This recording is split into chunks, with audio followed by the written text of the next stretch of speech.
ఉమ్మడి అనంతపురం జిల్లా సమయంలో పెనుగొండ అసెంబ్లీ నియోజకవర్గ పరిధిలో పెనుగొండ నుంచి అనంతపురం వెళ్లే దారిలో ఏర్పాటు చేసిన కుంభకర్ణ ప్రాజెక్టు అభివృద్ధి చతికిలబడింది.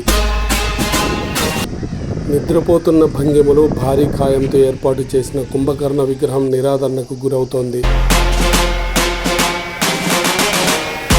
పిల్లా పాపలతో అక్కడికి వచ్చే పర్యాటకులను ఆకర్షించేలా అవసరమైన ఏర్పాట్లు అరకొరగా తప్ప సంపూర్ణంగా లేకపోవడం, పిల్లలు ఆడుకునేందుకు తగిన పరికరాలు సమకూర్చకపోవడం, పార్కును అభివృద్ధి చేయకపోవడం వల్ల సందర్శకులకు తీవ్ర నిరుత్సాహం కలుగుతోంది. ముఖ్యంగా కుంభకర్ణ విగ్రహం ఆపాదమస్తకం నిర్రేలు ఇచ్చి కళాహీనంగా మారింది. ఈ విగ్రహాన్ని చూసిన ఎవరైనా అయ్యో ఇలా ఉందేమిటి అని నిట్టూర్చక తప్పదు.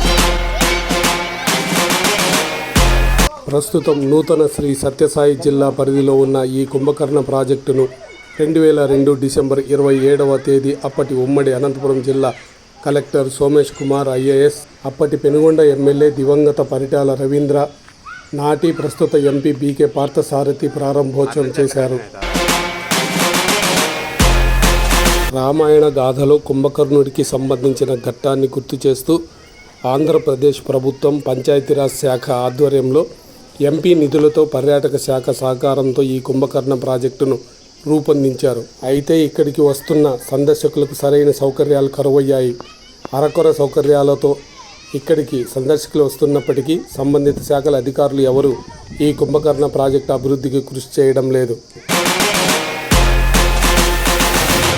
ఇప్పటికైనా సంబంధిత అధికారులు, ప్రజాప్రతినిధులు కుంభకర్ణ నిద్ర వీడి ఈ ప్రాజెక్టును అభివృద్ధి చేయాలని సందర్శకులు కోరుతున్నారు. ఇక్కడ మౌలిక వసతులు, కనీస సౌకర్యాలు కల్పించాలని, బీటల వారిని విగ్రహాన్ని సుందరంగా కనువిందుగా తయారు చేయాలని సందర్శకులు విజ్ఞప్తి చేస్తున్నారు. ప్రధానంగా ఇక్కడికి వస్తున్న సందర్శకులకు కోతుల బెడద అధికంగా ఉంది. విగ్రహం లోపల బయట కోతుల సంచారం ఎక్కువగా ఉండడంతో పిక్కుమంటూ గడిపి వెళ్తున్నారు. ప్రస్తుతం పెనుగొండ నియోజకవర్గానికి ప్రాతినిధ్యం వహిస్తున్న మహిళా మంత్రి, హిందూపురం ఎంపీ అధికారులు తగిన చర్యలు తీసుకోవాలని ప్రజలు కోరుతున్నారు.